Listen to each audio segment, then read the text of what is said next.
Bienvenidas a un nuevo programa de Urnas y Democracia. Hoy nos acompañan los compañeros Hugo Marcos y Laura Cabeza para analizar los resultados de las pasadas elecciones europeas, que como nos contarán trajeron algunas sorpresas. Sí que es cierto que los sondeos ya apuntaban hacia una dirección, pero bueno, ha habido algunas victorias y algunos descensos de fuerzas políticas que yo creo que a más de uno nos han sorprendido. Así que sin más dilación doy paso a los ponentes. Comenzamos con Laura. Cuando quieras, no sé si quieres compartir algún PowerPoint o algo o si simplemente te escuchamos. Sí, gracias Emma por la invitación y al área de ciencia política por organizar este seminario. Yo he preparado una presentación y comparto con vosotros la pantalla. A ver, un momento, si puedo.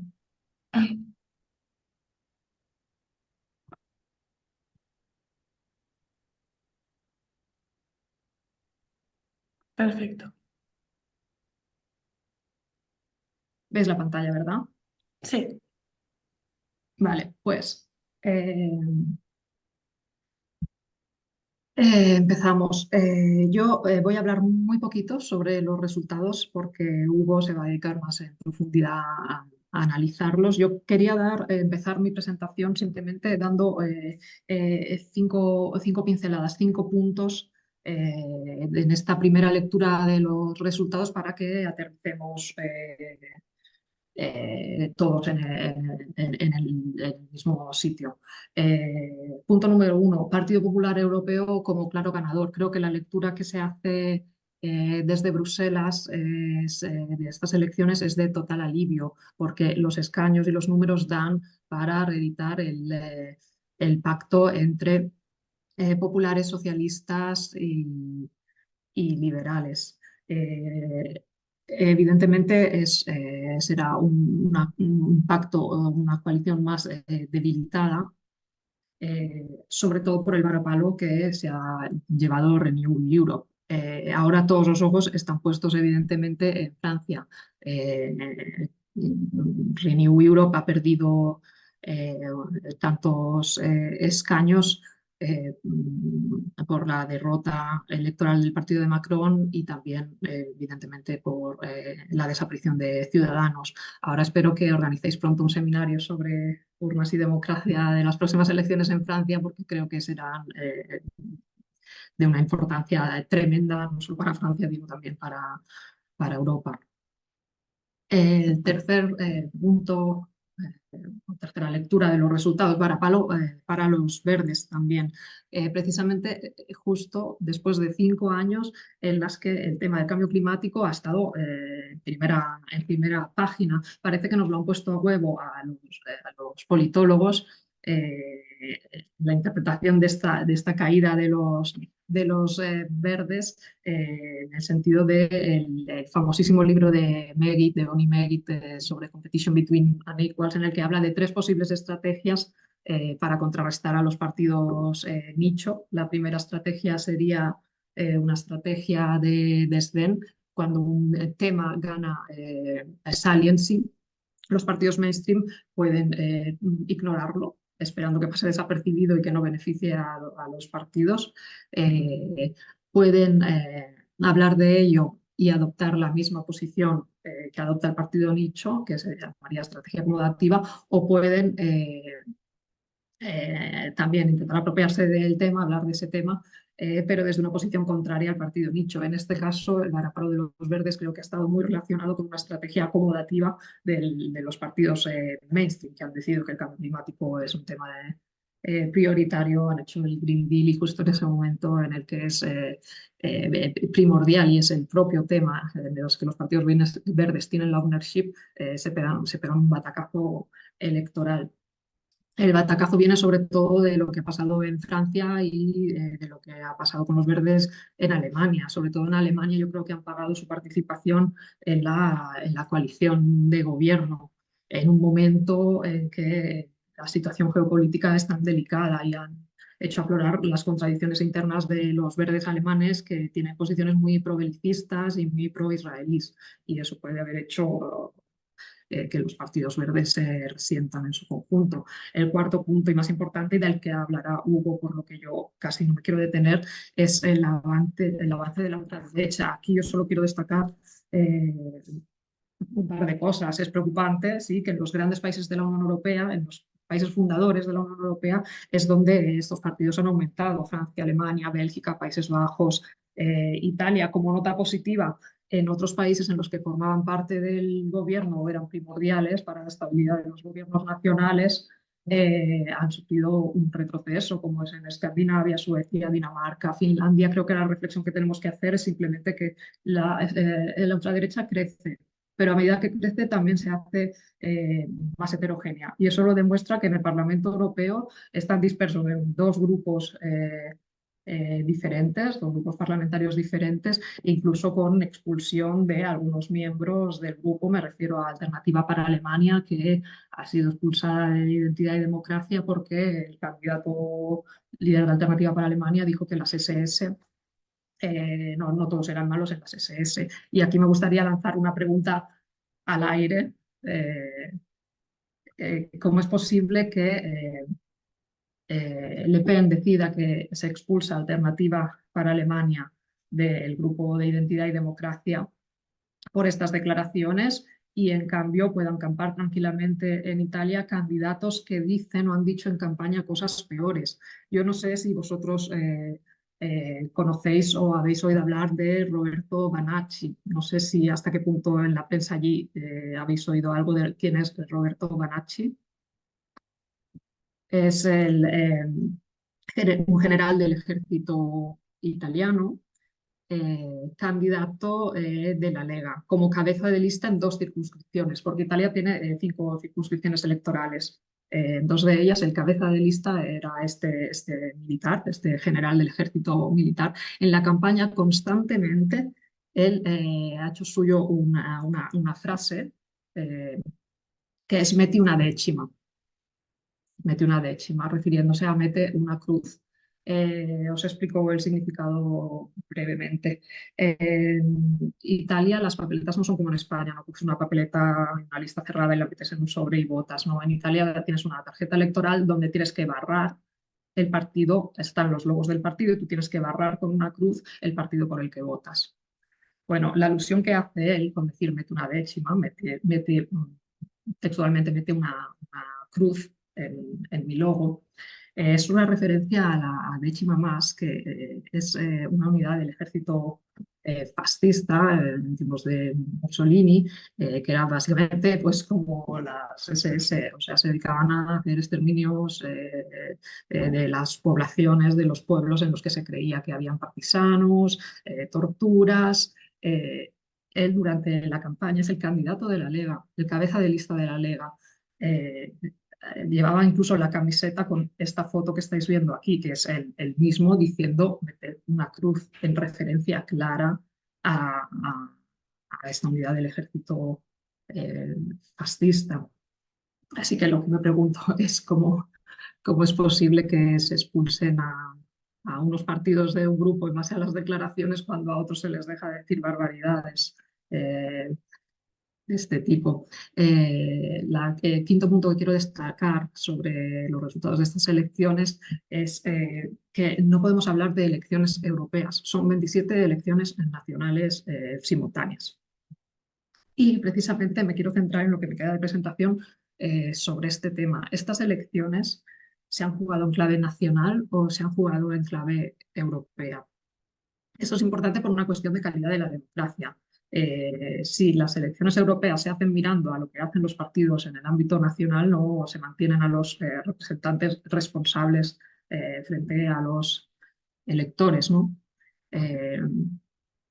Entonces ahora voy a mostrar algunos gráficos para ver si en realidad 45 años después de la celebración de las primeras elecciones, las elecciones europeas son menos que elecciones de segundo orden.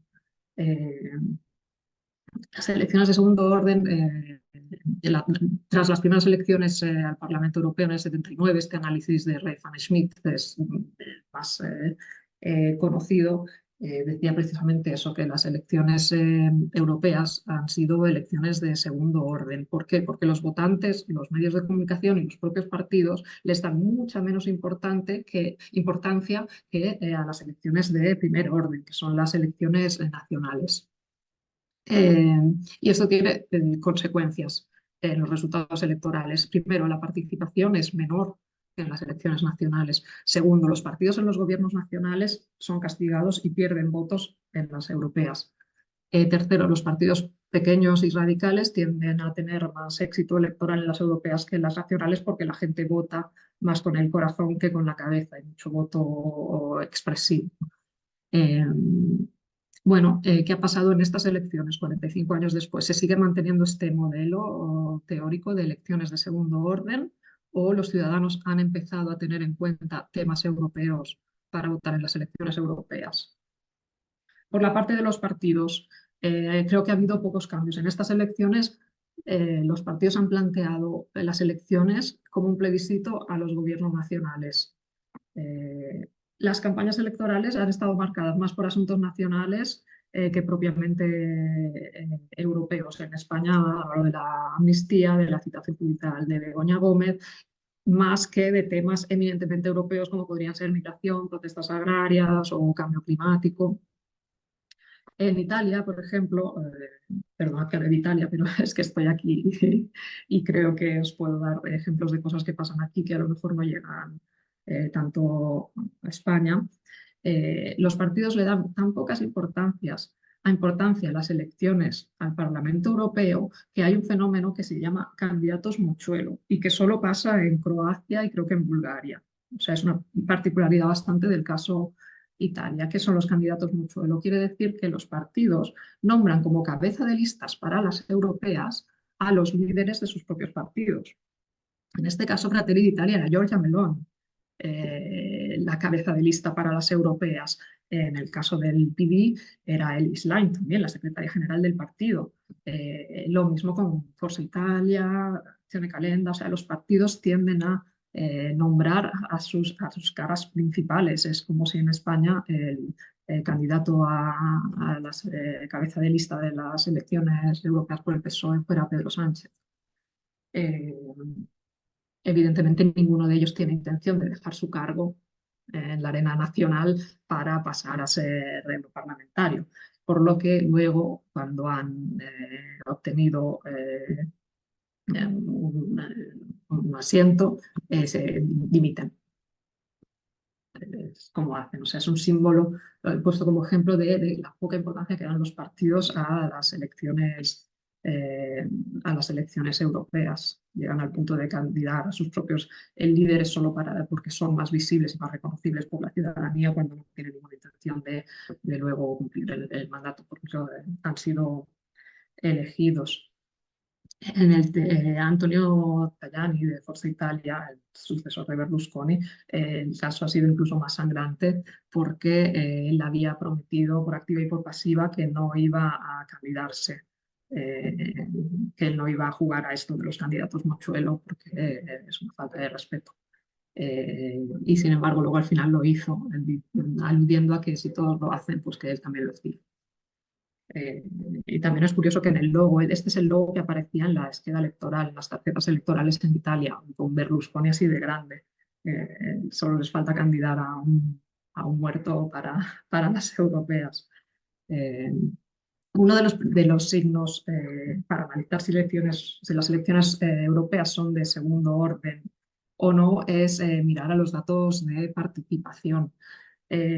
La participación en estas elecciones de 2024 ha aumentado en 13 países.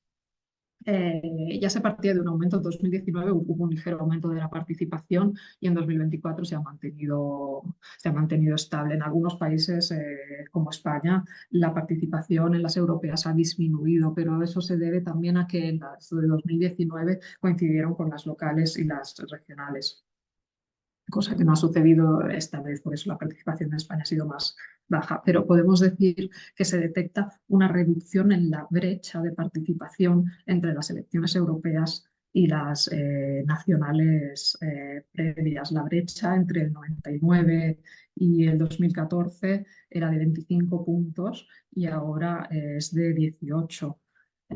O sea que parece que sí que hay algún avance eh, en que las elecciones europeas están siendo menos second order elections que antes. Los datos de encuesta también refuerzan un poco esta idea. El interés entre 2019 y 2024 ha aumentado en 11 puntos, o sea, el porcentaje de gente que en la encuesta responde que está muy interesado o bastante interesado en las elecciones al Parlamento Europeo ha subido 11 puntos respecto a hace 5 años. Y eso que la encuesta preelectoral del Eurobarómetro se hace 3 meses antes de las elecciones, o sea, con muchísima antelación y ya había un interés, o sea, el 60% de la población en Europa estaba ya interesada en las elecciones europeas. Y esto es transversal a todos los países. En todos los países ha habido un aumento del interés en estas elecciones. Los datos estos de interés se corroboran también con datos del CIS para España. El aumento del interés ha sido también muy grande en España. Eh, y no solo el interés por las elecciones en sí, sino por las noticias relacionadas con la Unión Europea. Ha habido, o sea, más del 60% de la población en España dice que tiene bastante interés por las noticias relacionadas con la Unión Europea en general. Y esto es una buena noticia, parece que estamos caminando, ¿no?, hacia que la gente vote teniendo en cuenta lo que pasa en Europa, en las elecciones europeas y no lo que pasa en España. Hay mucho más interés e información sobre la Unión Europea. Eh, es llamativo y positivo que esto suceda en el grupo de edad de los más jóvenes. Ha habido un aumento casi de 20 puntos entre las elecciones de 2019 y las de 2024 en el interés por las noticias relacionadas con la Unión Europea. Y el grupo de más jóvenes, como veis, tiene un porcentaje de interés superior que los dos grupos siguientes de edad.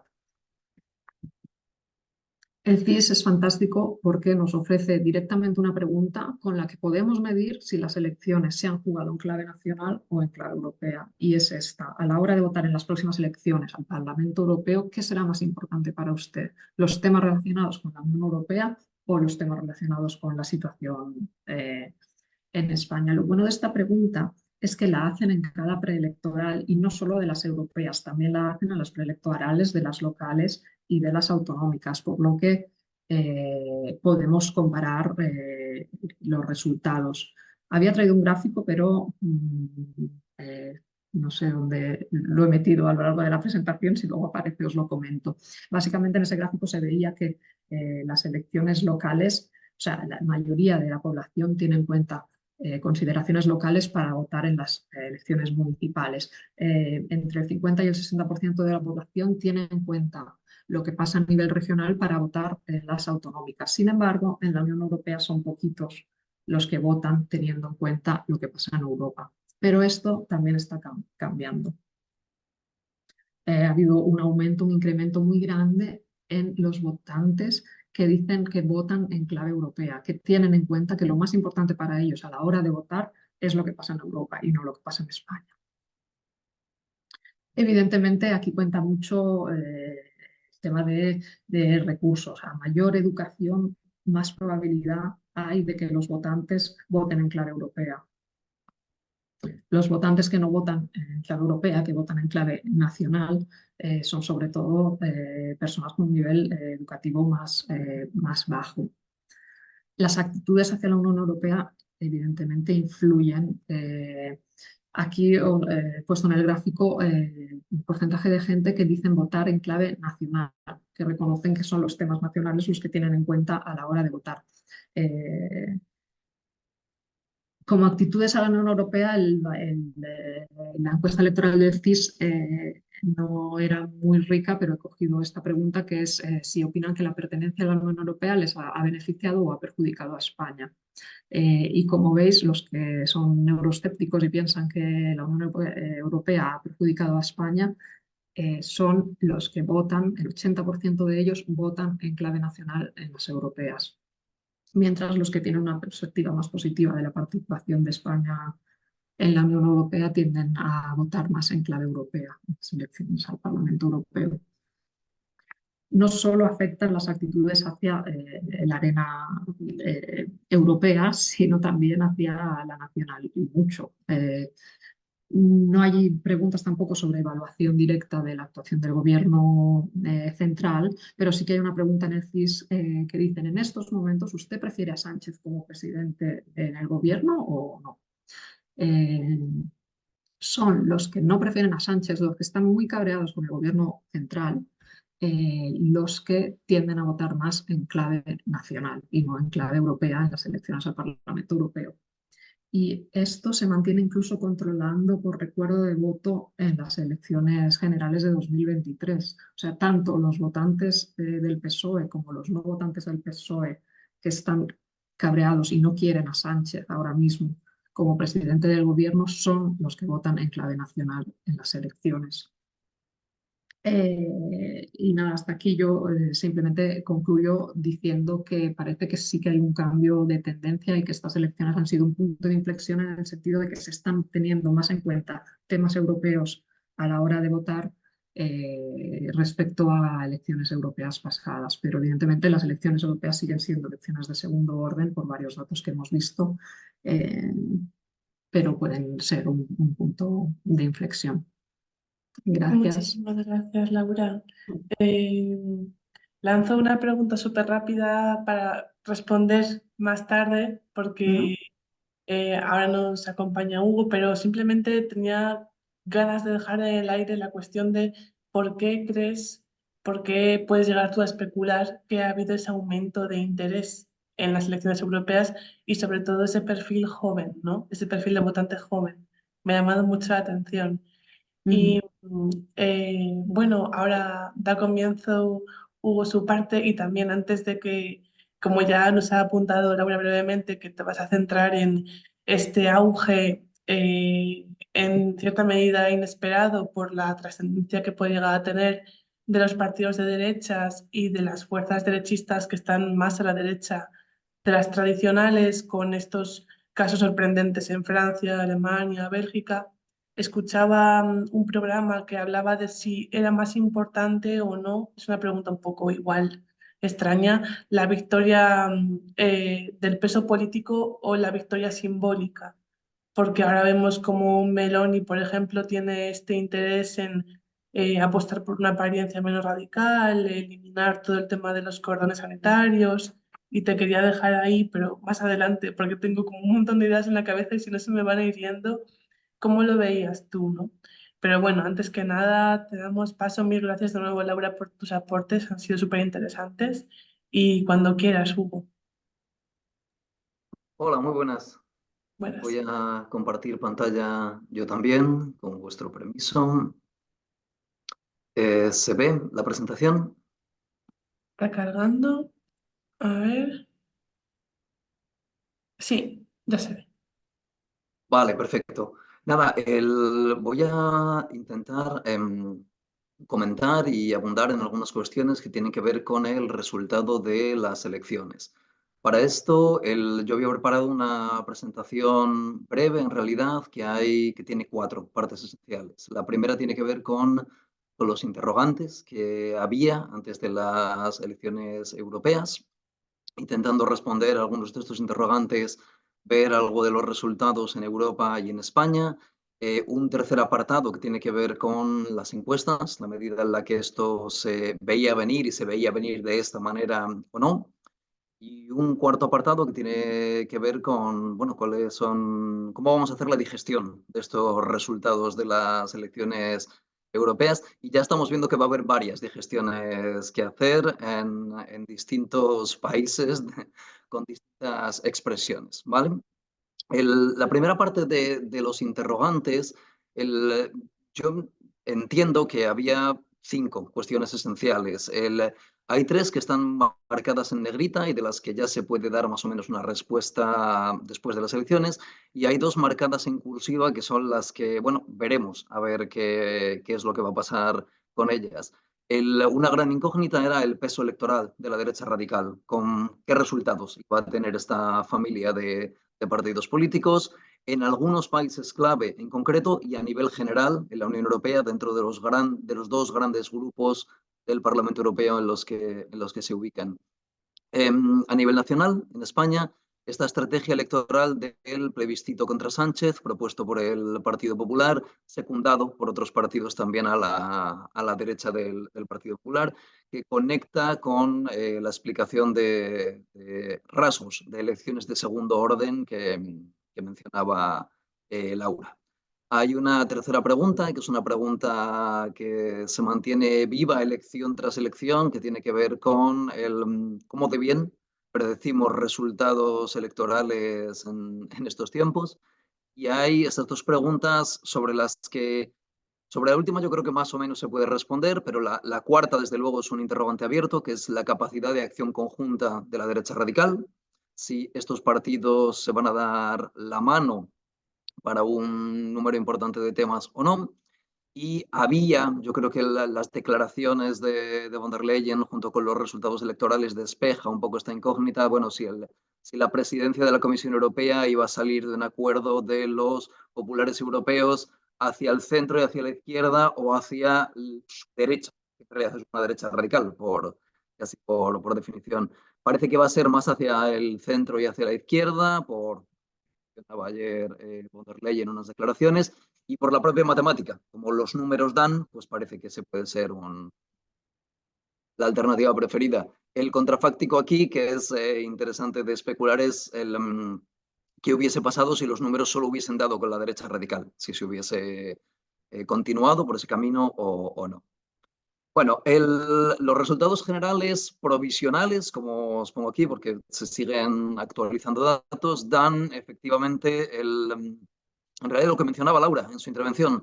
Tenemos un grupo parlamentario que gana y que gana con cierta claridad y que gana incluso mejorando los resultados esperados en las encuestas, que es el grupo popular, los cristianodemócratas dentro de la Unión Europea. Tenemos el grupo de los socialistas y demócratas que aguanta en términos numéricos agregados. Tenemos los liberales y los verdes que pierden muchísimos apoyos y tenemos partidos de derecha radical que aparecen en distintos lugares, ¿vale? Y aquí hay que hablar tanto del grupo que era el grupo tradicional de estos partidos, como estos conservadores y reformistas de Europa, en los que está Meloni, por hacernos un poco la idea de qué significa conservador y reformista dentro de esta lógica, pero también hay fuerzas de derecha radical dentro de estos no inscritos o de partidos políticos o agrupaciones que acceden por primera vez. Entonces, el saber exactamente cuáles son los partidos de derecha radical en Europa después de estas elecciones implica al menos poner el foco en probablemente 4 grupos distintos, ¿vale?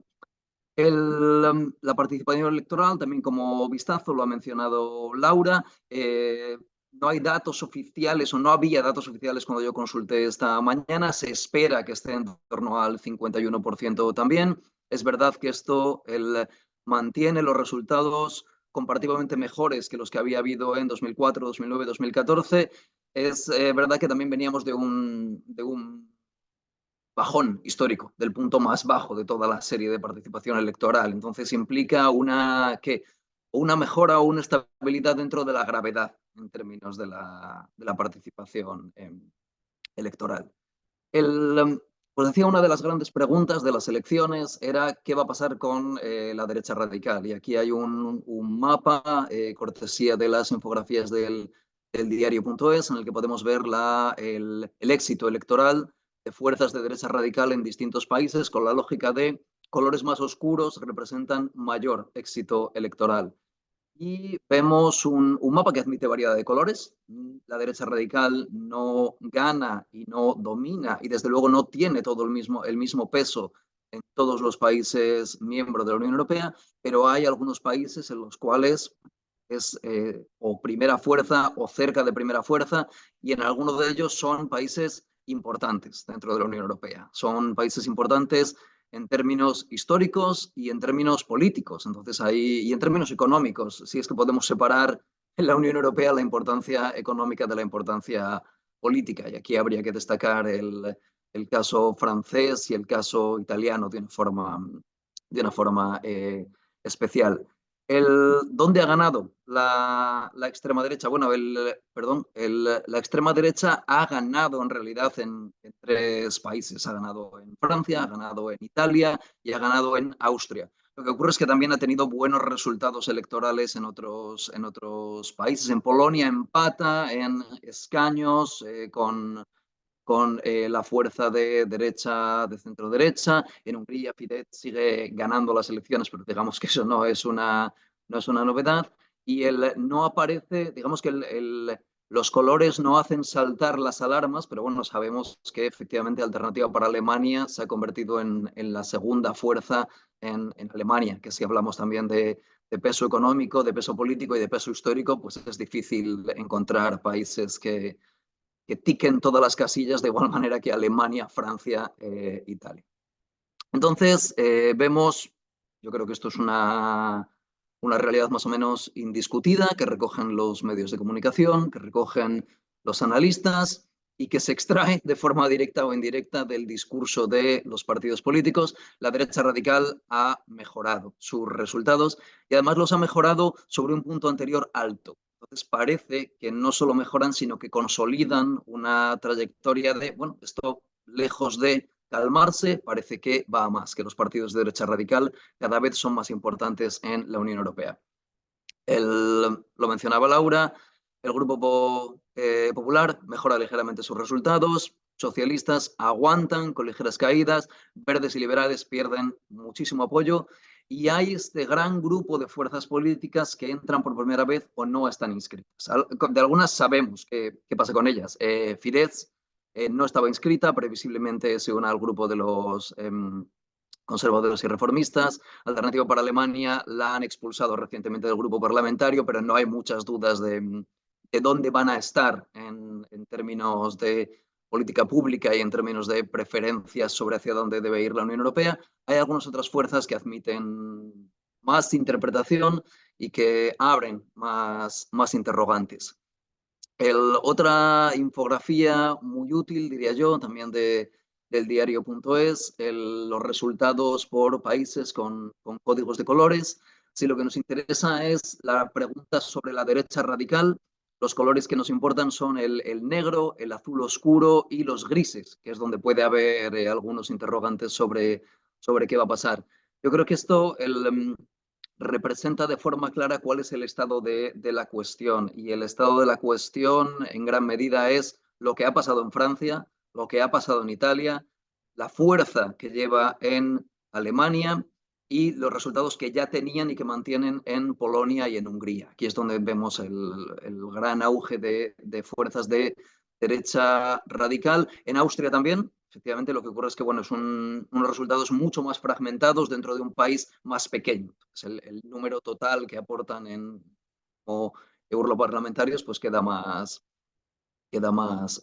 repartido, más disuelto. ¿Vale? Este es más o menos el estado de la cuestión.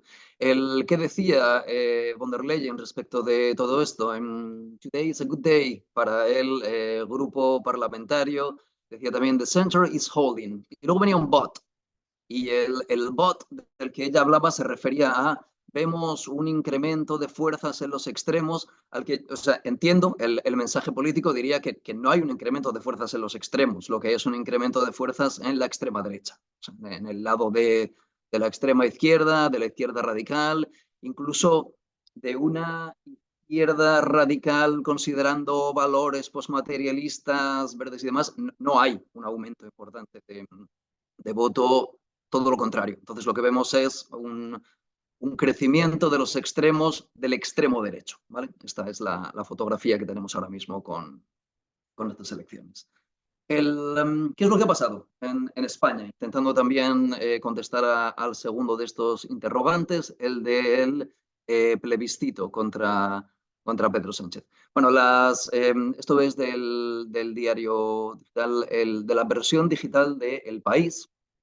Y lo que veis aquí es, bueno, que el Partido Socialista pierde apoyos, se deja un europarlamentario, pero aguanta bastante. El Partido Popular incrementa sus apoyos de forma muy notable, y esto en gran medida tiene que ver con haberse comido a Ciudadanos, que desaparece totalmente de escena. Vox mejora sus resultados. Ahora Repúblicas aproximadamente los mantiene. Podemos pierde apoyo, pero digamos que no podía ser de otra manera, teniendo en cuenta que ha habido una división dentro de ese espacio político que ahora está entre Sumar y Podemos. Junts pierde apoyos y la coalición en la que están principalmente PNV y Coalición Canaria mantienen aproximadamente sus resultados. La gran cosa nueva dentro de estos resultados es los resultados de la agrupación de electores de Se Acabó la Fiesta, la de Luis Pérez, que tiene un 4,59 de los votos, con lo cual tenemos una derecha mucho más fragmentada que la que teníamos, que la que esperábamos, y se parece de alguna manera con cambios muy importantes en términos de hacia dónde está escorada. Parece que vuelve a haber una derecha a 3 con esta foto, ¿vale? Que yo entiendo que es una foto que pertenece a un momento muy concreto de unas elecciones muy concretas y que no sé en qué medida vamos a encontrar en otras elecciones nacionales, pero bueno, este es el resultado que parece que tenemos hasta ahora. La participación cae, y cae mucho, cae más de 10 puntos en España. Os decía que el Partido Socialista aguanta, el Partido Popular absorbe Ciudadanos y sube con fuerza, Vox mejora sustancialmente, la izquierda radical aguanta la división, pero cae, y Luis Pérez Se Acabó la Fiesta entra con 800.000 votos y 3 eurodiputados, que era es un resultado sorprendente, probablemente incluso para ellos, en gran medida, y para muchas personas hasta hace muy poco tiempo probablemente no estaba dentro de las porras posibles que sacase estos resultados. He incluido también un mapa, otra vez infografía del diario.es. Bueno, por aportar un poco más de información, entiendo que esta no es la más útil, porque al ser una circunscripción única, la diferencia de peso entre municipios en realidad marca unas diferencias espectaculares entre unos territorios y otros, pero sí sirve para ver esta competición multinivel también dentro de España, sobre todo si veis la distribución de colores en Cataluña y en Euskadi, que nos habla de un sistema de partidos propio, el que parece dominar en resultados electorales. Y otra vez, pues no sé si decir una división, pero bueno, hay una diferencia en la intensidad de la presencia del color rojo entre el norte y el sur, en gran medida también por el tamaño de los municipios, es verdad, entonces esto hay que tomarlo con mucho cuidado, pero bueno, el Partido Popular ha ganado las elecciones en muchos territorios de España, y en gran medida el aguante del Partido Socialista tiene que ver con los resultados en Cataluña. Si os fijáis en esa concentración de color rojo en torno a Barcelona, en la cual hay mucha gente viviendo, insisto, con circunscripción única, esto pesa, y pesa mucho en los resultados. ¿Cómo se han portado las encuestas? Que era el tercer interrogante que mencionaba al principio. Bueno, esto es la media que daba Político respecto de cuáles serían los resultados, y aquí podéis ver más o menos los asientos esperados para las distintas familias de partidos en el Parlamento Europeo.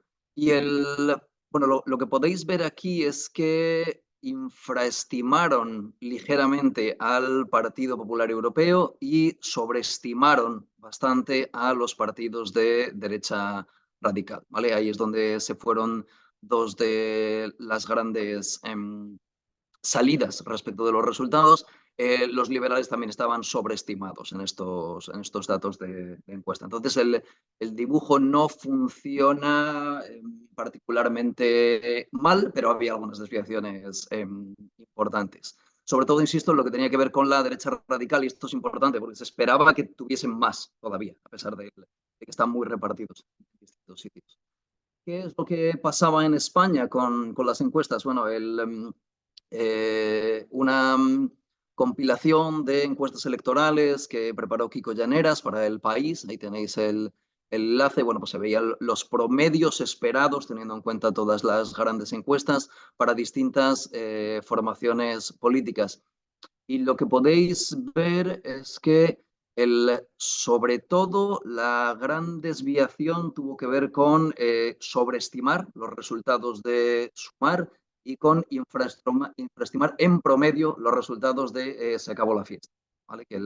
Probablemente también porque ha tenido un crecimiento a última hora que no se recogía todavía en estos barómetros. Arriba a la derecha tenéis la estimación del CIS, que bueno, por la importancia de la fuente también quería mencionarla de forma separada. Es, hasta donde yo llego, la única fuente que daba al PSOE como ganador de las elecciones. Aquí podemos ver que sí que hay una desviación muy importante en el porcentaje estimado, sobre todo del Partido Socialista y del Partido Popular, que prácticamente están dados la vuelta. Incluso debería haber más distancia entre ellos. Él también sobreestimó ligeramente a Sumar, pero es verdad que de las que yo he podido ver es de las que con más precisión captó los potenciales resultados de Se acabó la fiesta. Probablemente también por hasta el momento en el que estuvieron haciendo encuestas con un N muy grande, con lo cual pudieron ver mejor la evolución de este partido. Hasta aquí los interrogantes sobre los que tenemos datos, ¿vale? Y nos quedan los interrogantes de a futuro. Y aquí el primero tiene que ver con, bueno, vale, tenemos un grupo de partidos de derecha radical más numeroso y además proveniente de partidos centrales de la Unión Europea. Y la gran pregunta es, bueno, ¿se van a comportar de forma cohesiva o no se van a comportar de forma cohesiva? Es una pregunta empírica abierta, en realidad, y pueden pasar varias cosas.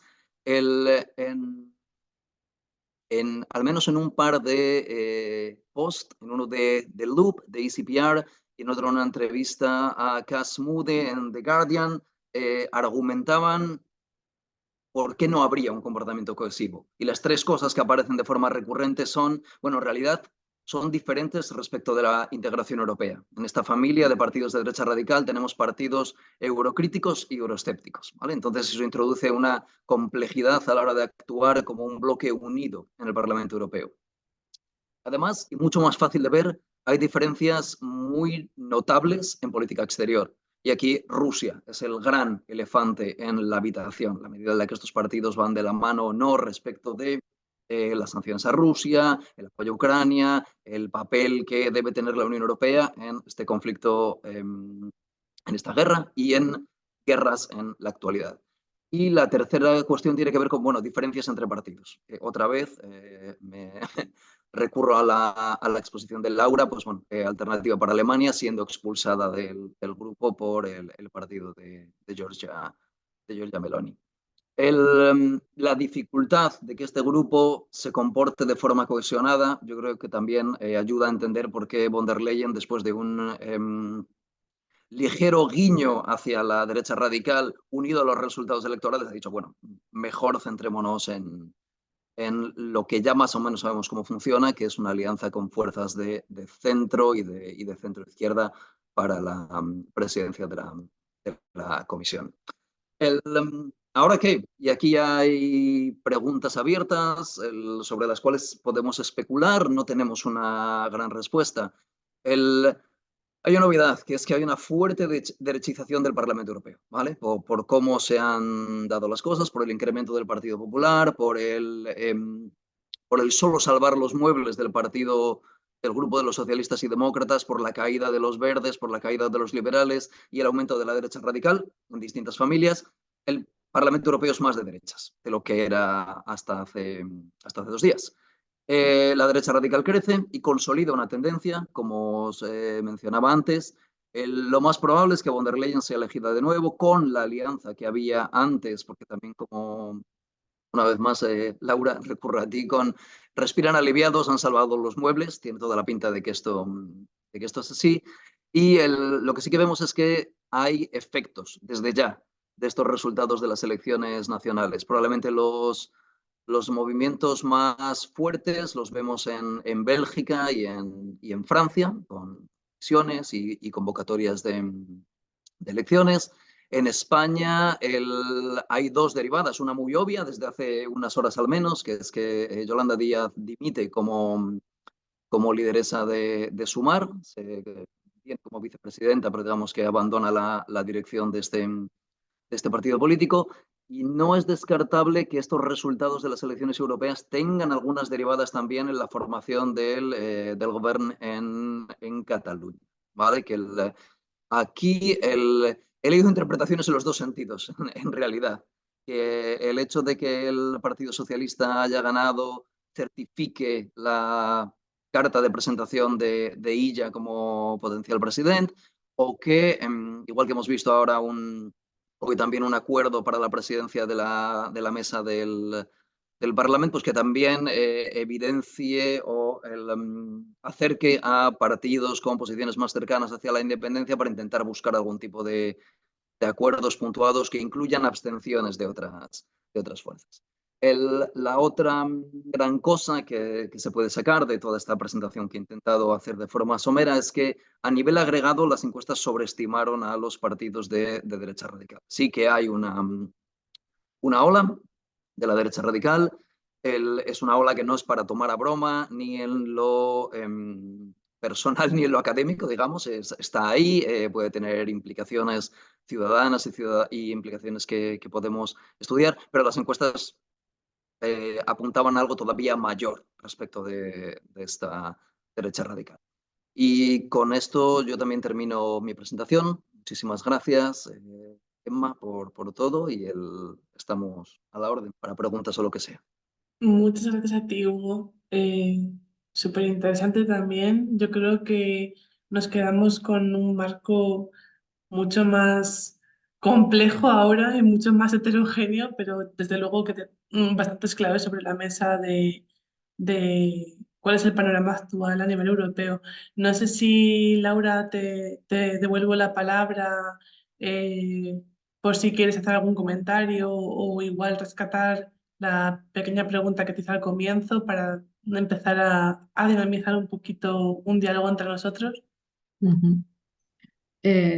Sí, ambas cosas. Inicio respondiendo a las preguntas que lanzabas al principio y luego plantearé a Hugo algunas dudas que me han surgido después de su presentación, que ha estado fantástica.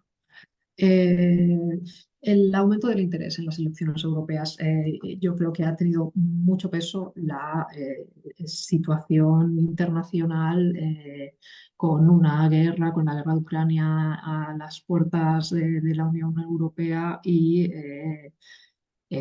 con el conflicto en Gaza y el cambio climático. Creo que estos temas pueden estar interesando mucho a la población más joven. En el tema del cambio climático es bastante evidente que es un tema en el que han tenido mucho protagonismo los jóvenes, y pueden haberse interesado mucho más en estas elecciones, y tener una opinión más formada sobre el Pacto Verde y otros temas que se han discutido a nivel europeo. Respecto a lo que comentabas sobre Meloni,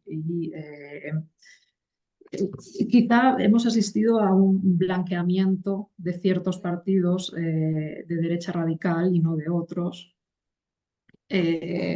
con von der Leyen, que parecía durante toda la campaña dispuesta a pactar con Meloni.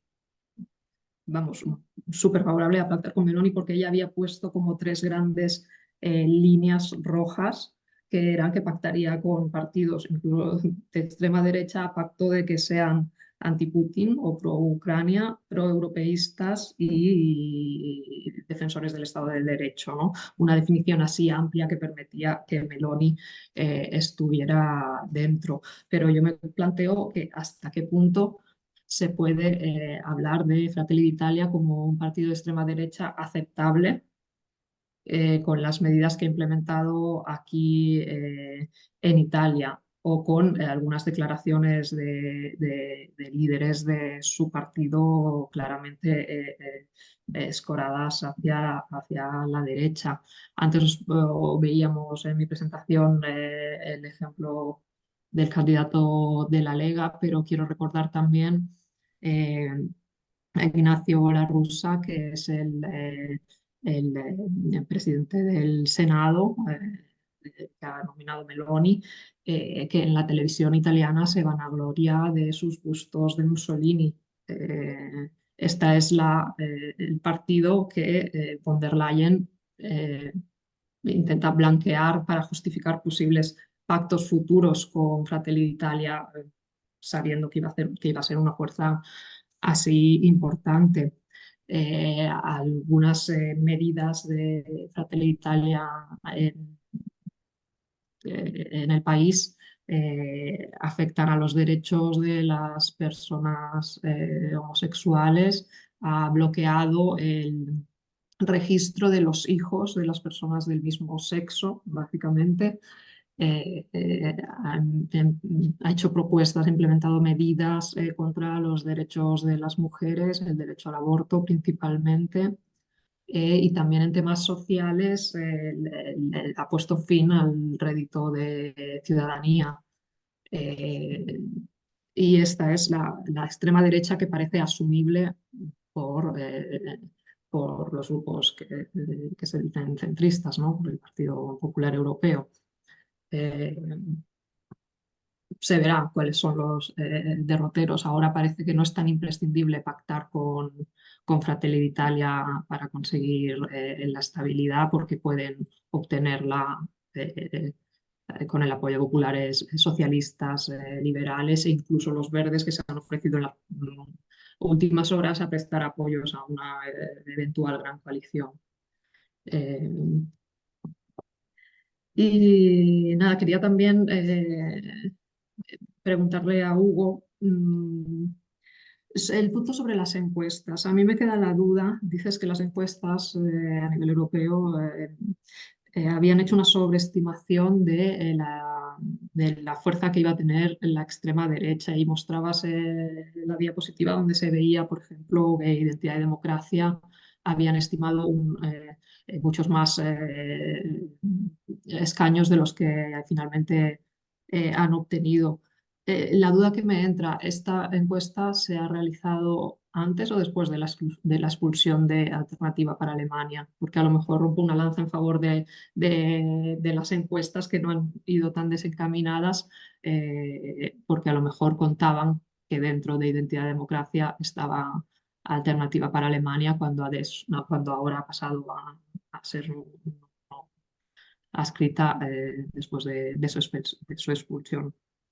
Una media, entonces, de Ah, antes y de después. ujú, Si asumimos que es Alternativa por Alemania, lo que está pasando ahí, la desviación sería menor, pero seguiría quedando una ligera ujú, desviación de sobrerepresentación de las fuerzas de derecha.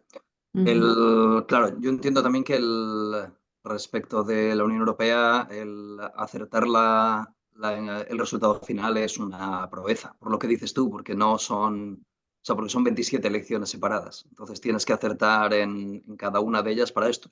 No hay juicio de valor ni crítica hacia las encuestadoras, es que parecía en algún momento que la marea de la derecha radical iba a ser aún mayor. Yo quería haceros una pregunta a los dos, no quiero dejar pasar esta oportunidad porque si bien es cierto que las europeas acostumbran a ser el campo para que, bueno, un poco a nivel de laboratorio, para que algunos lobos solitarios lancen candidaturas un poquito particulares, ¿no? No puedo evitar preguntarme cómo veis, eh, cómo de fácil o difícil va a ser ahora para el PP, y lo siento por bajarlo al territorio nacional, construir una alternativa a Sánchez, cuando, bueno, hemos dado el salto de un canal de Telegram a muchísimos votos con el partido de Alvise Pérez. Eh, ¿cómo analizáis esto? Y si queréis especular, porque de verdad que ha sido como una cosa bastante llamativa. Y no sé, mencionando lo que decías, Hugo, si realmente, incluso si ellos esperaban este golpe sobre la mesa. ¿Quién queréis de los dos? Hugo, sí. Hugo. O sea, solo tengo especulaciones totales. El, la derecha o sea, los resultados de las elecciones europeas en España indican que la derecha está más fragmentada de lo que esperábamos, no necesariamente más fragmentada de lo que estaba hace 5 años, ¿vale? Vale. Entonces, no es tan distinto si tomamos solo indicadores objetivos de fragmentación. Lo que ocurre es que, claro, la fragmentación aquí se produce porque donde había un partido que los expertos ubican como un partido mainstream pero fuertemente de derecha, que es el Partido Popular, un partido de derecha radical, que es Vox, y donde había un partido de derecha, centro-derecha en algunos aspectos, que era Ciudadanos, ahora de repente tenemos un partido, el PP, que se mantiene, Vox que se mantiene, y esta agrupación de electores que lo que pasa es que todavía no está muy claro qué es lo que son o qué es Claro. lo que van a ser. O sea, sabemos lo que dice la cara visible de este proyecto político, que es Pérez, que él tiene categorizaciones de distinto tipo. Parece que hay pocas dudas respecto de reclamos anti-inmigración, reclamos antifeminismo y reclamos nacionalistas y antipartidos, sobre todo anti ciertos partidos, Mm. pero no está claro cómo se va a configurar todo esto, si es que se va a configurar de alguna manera, que esa es la otra cosa. Yo no lo sé. Estuve dando un vistazo rapidísimo a los datos del CIS, de a ver quién había votado por esta formación, y todavía hay muchas cosas que están pendientes de análisis cuidadoso. El, a primera vista hay una heterogeneidad ideológica en el apoyo a esta formación que a mí me hace pensar que, aunque incluso si se mantiene, que no lo descarto en absoluto, me parece que hay mucho de voto protesta que se puede mostrar con particular libertad en unas elecciones europeas y que puede que no se muestre con la misma consistencia en otro tipo de procesos electorales. Pero este es ¿qué? Mi opinión, sobre la que fácilmente esté equivocado a día de hoy. En cuanto cambien los mimbres mínimamente, habría que también ajustar la impresión.